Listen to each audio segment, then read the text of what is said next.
Hey, what's up, everybody? Welcome back to a special creator interview episode of Hops Geek News. Of course, we are your podcast that talks about comic books, movies, TV shows. Typically, we feature a beer of the week. Today, we have an old friend who has came on previously to talk Bob, the non-union psychic, with us. And now this is the tie-in film, COIFFEUR Extraordinaire, waiting for Legros. Our friend Lance Lucero is back. And first things first, Lauren, do you have a beer of the week? Because I sure as heck don't right now because I just had dinner and I'm running around the house. I forgot to grab one. I haven't had dinner, so I have water and a fig bar. So I'm prepared to have beer for the next thing we have to record tonight. So it's just H2O for now, but it isn't a beer Tervis. Hey, it counts. It It's a counts. skull. It does. So, Lance, welcome back to the show. How's life been going since we last talked to you? How'd the comic book come out? Like, fill us in, man. It's been good. It's been busy, of course, especially with the new film. It was quite a task to get this film done. Last time we talked, I believe we were still in post-production doing special effects. And that's where we're at with it. We released it, I think, about 3 or 4 months ago, the actual tie-in to Bob Non-Union Psychic. So you buy the Bob book, you get a free screener to the film. I mean, you get a book, you get a free film. And you don't have to wait for it to come to a festival near you. You can watch it anywhere you want. And we had a good time with it, but it was a heck of a task to get this film made. And I liked the idea of tackling my own IP with my own characters and creating my own film spinoff, shot on film. I always got to reiterate, everything we do at W9 is shot on film. It's not video. Which is very, very unique. Yes. Now we got the chance to read the comic, and I absolutely love the comic. And obviously, looking at the comic and looking at the film, they look very, very different. So, how did you feel with the final product, with the flow of the movie with the comic? Like, can you tell us, like, are we going to feel like we're in this same universe, or is it you're going to be watching it, and can you enjoy them separately and together, or do they flow well? Are you getting Story wise, they flow together because I don't take the main character of Bob and put him into this film. It's a subordinate character. It's a sub character that really existed in life. Legros de Romigny was a real hairdresser that really existed in the 1700s, and he did cut hair in the French court, and he did die mysteriously way back in the day. And in the comic book, we decided to expand upon that, make him a paranormal adventurer. And basically his school and the books he writes, they're like his network to figure out what's happening in the paranormal universe. So that's the tie into the book. We took a subordinate character and we created a whole different world, but it's still a tie-in to Bob because of the tools that are used, i.e. Bob's scissors, his weapons, and his trade tool in life. So that's the link between Bob and the hairdresser from the 1700s, and that's how it interweaves. So the idea is do we do a film spinoff and take the actual Bob character, or do we take one of the many characters that are throughout the comic book that span 1,000 years and try to do something a little different? That's what I thought was the best way to tackle this. Plus, the challenge of trying to recreate 1700s France here in Colorado. Yeah. So with that, because we follow you on Instagram, and anybody who's not, I recommend doing so, because just seeing these pictures of you making these movies is very entertaining, and it's really cool to see.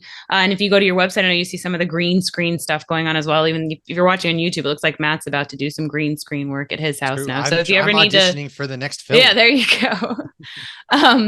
So what was the biggest challenge you ended up encountering while working on the film? Well, I think the idea it did start in the pandemic. so keeping things separate, safe was a challenge, and shooting like one actor at a time was a challenge. Mm-hmm. And then making sure that at one point we can get all the performers in one spot to try to get a master shot so that it doesn't look goofy or awkward. Scale was always an issue because the backgrounds in the film, they're not digital backgrounds. They're actual film assets. So I filmed a miniature set, as you've probably seen on a lot of the stuff I post. and we integrated it into the film and making sure the scale was just right so that it didn't look goofy or off in any way. Green screen's always a challenge. Not my favorite. I don't think it's the best route to go for filmmaking. That's a challenge to light it correctly, to make it look good, to make sure that you can key out the green. I would have preferred to have a real set, but our hands were tied because where do you find a real castle and what have you? Creating the world was difficult, so we pulled out all the technical techniques that have been used the last 130 years: miniatures, animation, paper cutouts, live action sets, green screen. And of course, this film was shot with absolutely no sound. So all the sound design was done in post-production to really punch it up, to really give it a dynamic sound. So it's cinema, it's every ounce cinema, and every step of it was a challenge because it was shot over 3 years, and you have to match shots that were shot maybe a year in advance, and you had to be on your game. So having an animatic storyboard that we looked at all the time, having accurate camera logs, the right film stock, everything. It was the biggest challenge that I had ever done aside from a feature film. And I think it shows. I think every bit of it shows on every frame that you see when you watch this one reel or film. Yeah, I remember when you were last on too, you showed us some of the paper that was used for like the ghost and special effects and things like that, and it looked really cool. So I'm really excited to see everything come together, because of course it's one thing that we get to see how it all looks behind the scenes. You have this vision in your head, and then how it all comes together. When you pulled it all together and the final cut was made, what was that feeling for you like? It's always a little bit shocking, because it's like, well, is this going to work? And I think the moment the final cut was done, it was like, yeah, we got it. We got it. There was a few maybe technical issues that with a bigger budget, I could have did a little bit more.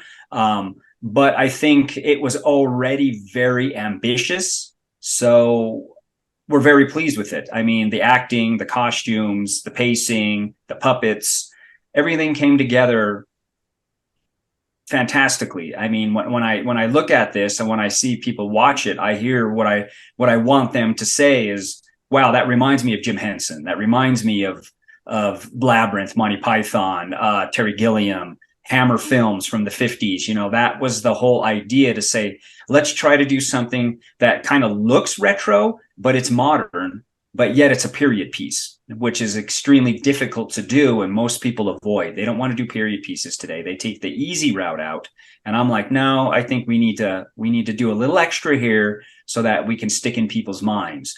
And it was very, very pleasing to see it come together. I was like, wow, after so many years, I'm not used to having something take that long, but with the special effects work that went into it, it took a long time. So every aspect of it was very painstaking, and to see it actually come together was like, okay, great. And see people smile when they watch it. They scratch their heads going, what the hell was that? And I'm like, that's what we want. Yeah, it's kind of refreshing. Now, you guys also took it out on the film festival circuit recently, in which there were some awards that you have won. So how was that for you? How was the film festival circuit getting back out there, kind of in this post-COVID life again? It's interesting. We haven't got an actual screening yet, but we're gaining momentum. It's still only a few months young, and we're waiting on more festival dates. But it's good to see the reactions, where people are scratching their heads about it. They're like, we didn't expect this. And at times they don't even know how to categorize it. Mm-hmm. Is it horror? Is it comedy? Is it historical? What is this? And I'm like, that's up to you to decide. So we're getting a lot of awesome honorable mentions. We're getting a lot of special achievement awards. We're getting a lot of attention on the production value, but I still think people are really confused about it, which is odd. They're like, we don't expect this. And it's like, well, good. You're not supposed to expect it. It's not cliched. It's not something you're going to see normally. This is something that I hope grabs your attention in a very unique way. So it's interesting to see how it's playing out. We get a lot of recognition for it, but still people are confused by it. And it's really weird to experience that. Well, it's also, I feel like we're in a world right now where everything is build this universe bigger, bigger, bigger. They like this universe. So let's focus on, I know I sound like a hypocrite with the posters behind me. Let's focus on Star Wars and Marvel. So when you have a unique idea, I feel like people are still kind of like, wait, what is this? I'm not familiar with this. I don't know it. So it's like they need to learn it to enjoy it. But I also love so much though that these are just two, not just different mediums. Like it's not like you're taking the comic book and it looks like the movie. Like it's two just completely different mediums that meld together. So I think that's really cool. And you actually answered my last question because I was going to ask about the Jim Henson and the Monty Python, and I think that's a great description of how it is. I mean, you hear Monty Python and people instantly, I think their head goes straight to it's but a flesh wound. So I would expect that kind of comedy. Right. And that's what we were after initially. And also, people do that, especially with what I do in filmmaking and comic books. Everybody seems to want to go the commercialistic route of taking somebody else's IP and capitalizing on that. And I have expressed that seriously, that I don't want to do that, and I don't think it should be done, because I don't want anybody taking my proprietary property and doing what they please with it. So if I'm going to invest in something, why should I invest in somebody else's IP and try to capitalize on it? I have my own book. I have my own comic book. I did my own fan film. And that's the point I'm trying to make is, look, you're not going to get noticed if you're doing the same thing that everybody else is doing. Yeah. And you see the redundancy and the cliches out there over and over again. And I have to figure out a way to say, okay, that's not what it's all about anymore. I think the Renaissance is at hand. I really think people are getting tired of the same old, same old. So here we are not doing that. And that's what we're trying to promote. But as you say, people are a little bit, they're weird about it. And we're trying to figure out why. It's like, hey, you got a cool comic book here that goes into a cool movie, and vice versa. And it's original. So give it a try. You may actually really like it. I mean, sheer curiosity. Well, I think we make you want to check it out alone. Sorry, Lauren, I didn't mean to interrupt, but I was saying, I think you kind of alluded to this or hit it on the head, is I think we're on the cusp of like, you're going to see a lot more of those original ideas. Like Martin Scorsese, for example, Killers of the Flower Moon is out. That's not really, it's a book and everything like that. So people are interested once they see that it has that book attachment to it. And then also, I think we're going back to this old school, like, wow, that's a really original idea. I haven't seen that in the movies every single weekend for the past 4 years yet. I want to check this out because, you know what, like you said, it might be something that you really latch onto for that originality portion of it. And that's what people, I think, are starting to turn their heads more towards right now. I believe so. And it's time. I think people have been beat to death, and the powers that be, they control the market, but now it's more of an indie market now. It's just that we don't have the reach that certain corporations have, but it's up to us to create that reach. So, at Warehouse 9 Productions, that's what we're about. Everything is our IP. Everything is owned. We're an entity. We're a corporation. We do everything smooth and by the numbers, to be professional, to say, hey, we're not playing. This isn't a hobby. This is something for your entertainment pleasure, but you have to invest in it. Here's the book, digital or paperback, you buy it, you get a free movie, an original movie. So it's been a mind blower to see how people react to it, because sometimes people don't expect that. They're like, I get a free what? It's like, no, you just, you'll get a golden ticket, you'll get this, and you get to watch it. Trust me, you're going to enjoy it. And it usually plays out to the positive. It's very refreshing. Yeah, that's very true. So now that you mentioned kind of like you're looking at where the film festivals are, where can people kind of expect to be finding you in the next 6 months or so? Next week, we're going to be at the Wild Bunch Film Festival in Tucson, Arizona, with another film that we had done, The Last Resort, our Western. And we're going to be there also promoting the Bob book and the new film. The Bob book's going to be given away as a door prize, which gives a person an automatic ticket to the new film. And once again, talking about non-cliches and what have you, we're at a Western festival where the Western movies, be it modern or Old West, are the theme. People eat this stuff up, man. You can't go wrong with the Western. I mean, I think people Westerns are love on the Westerns. cusp of coming back again too. Like I think that's another genre that's really about to blow back up, I think. Well, now there's a nostalgic element to it too, Oh because yeah. we haven't seen it in a while. Right, and we have been knocking it out of the ballpark with this film since 2019, and everybody just loves it. And it's Americana. It's the Old West. We shot it out in Colorado in the real Old West. It's on location. It's just like Coiffeur. You know, we remanufactured 1700 France, but it's that period piece element that I think people are latching onto. Not having a computer or a cell phone in your movie, not letting the narrative be carried with a computer or a cell phone. This is where characters have to interact. They have to perform and not stare at an object. And people are finding it really challenging to do. And I find that very surprising when that's where it all started. So I think the Renaissance is happening, whether it's Westerns or 1700 France. You know, I'm starting to see people doing feudal Japan or really fun stuff, period piece wise.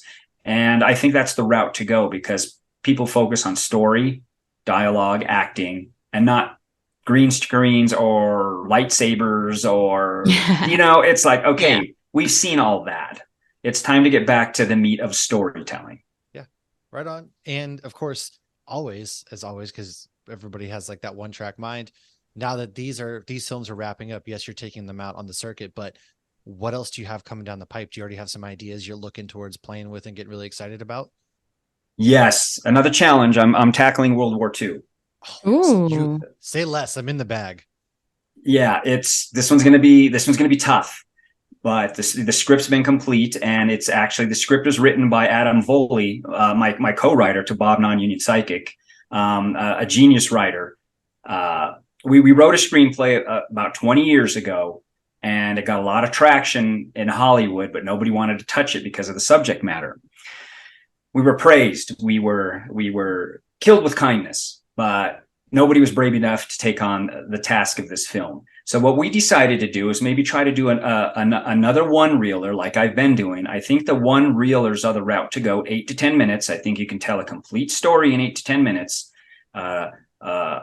We've seen it over and over with Looney Tune cartoons, Little Rascal. I mean, the list goes on how you can capture a complete story. And we wanted to kind of do a prequel of this World War II screenplay. So it's complete. The shooting script is done. It's almost all casted. Laurel Mansfield is working on the costumes like she has done on every other film, and she's, award-winning. This one is going to be a heck of a challenge, but if it's not a challenge, it ain't worth doing. Absolutely. Mm-hmm. That's 100% how I feel. And even the challenges, once they're completed, successfully, it has that really rewarding factor to it as well. Yep. This one's going to be a biggie. And once again, it will be shot on film. I'm going to tackle different formats of film too. So I'll be doing like 16 millimeter, Super 8, double 8 millimeter. It'll be a drama, but I'm also going to be capturing kind of a documentary aspect of certain elements. It's going to be pretty heavy, but I think you got to diversify. Sure, comedy and fun and Westerns and paranormal are great. But if you don't diversify, I think you kind of push yourself into a corner. Yeah, you get stuck. Very true. Yeah, and I don't plan on getting stuck anytime soon. It's about pressing forward, but we're looking forward to going into production. This one's going to be a heck of a challenge, but I think this one's going to be mind blowing. Absolutely. And we can't wait to, have you back on and chat about that. Especially, I'm a big time historian. Like, I love history. World War II is one of my favorite things. So I definitely can't wait to go down that route, chat about that. Lauren, do you have any final thoughts, final questions? As far as my last question is, as far as Bob the Non-Union Psychic, will we see any more in that universe? Or do you feel like you've told that story and everything that can be told with the movie and with the comic book? Well, the grand scheme of things, it'd be great to bring Bob to the big screen, which was the initial idea. But I think that if we keep going the route of the one reeler, we can capitalize on many other different characters like we did Legros, and create other one reelers for it to tie into the comic book. So that's the feel we're having now. What character will be next? We're not sure. It could be pirates, it could be circus performers, it could be whatever's in Bob's history. And I think that's exciting. So it's been a big brainstorm of if we do another companion piece to the book, who would we pick? The characters are so rich, we're not exactly sure, but it's not out of the realm of possibility. It is on the horizon. Gotcha. So you just need to find the good story. Yep. Excellent. Well, right Very on. cool. Well, as we wrap up, Lance, can you please let everybody know where they can find your work, where they can find everything about W9 Productions? Yeah. You can go to warehouse9pro.com. That's where we hang our digital hat. That has all the information about what we're up to. That has updates, announcements, and then of course that spiders out into Instagram and Twitter and LinkedIn. I'm easy to find. I'm pretty easy to find. Right and on. If you're following us, we do share your stuff in stories here and there. So if you see also it, the link grab it, follow it. Episode too. So easy. Yeah, wherever you're listening, even if you're on YouTube. Yep, awesome, and back at you. I like what you're doing. I like what you're covering. It's a great platform. So keep it up. Hey, thank you so much. Thank we appreciate that. And yeah, we'll be here to talk to you soon. We can't wait to chat about your next project. In the meantime, everybody, please, seriously, we've read it. Bob the Non-Union Psychic. This is a universe that it's fun. That's easiest way I can put it. Is it's fun. It is something different. And for me and Lauren, I know we both love something different. And this is a hell of a prequel to the comic. Exactly. Awesome. Hey, cool. Thanks a lot. Thanks for having me on. Absolutely. Anytime. Folks, check us out. Next week, we will be talking on our main episode, our favorite horror movie kills. So be sure to subscribe. As we get closer to Halloween. Yes, the countdown is on. Be sure to subscribe, and we will see you then.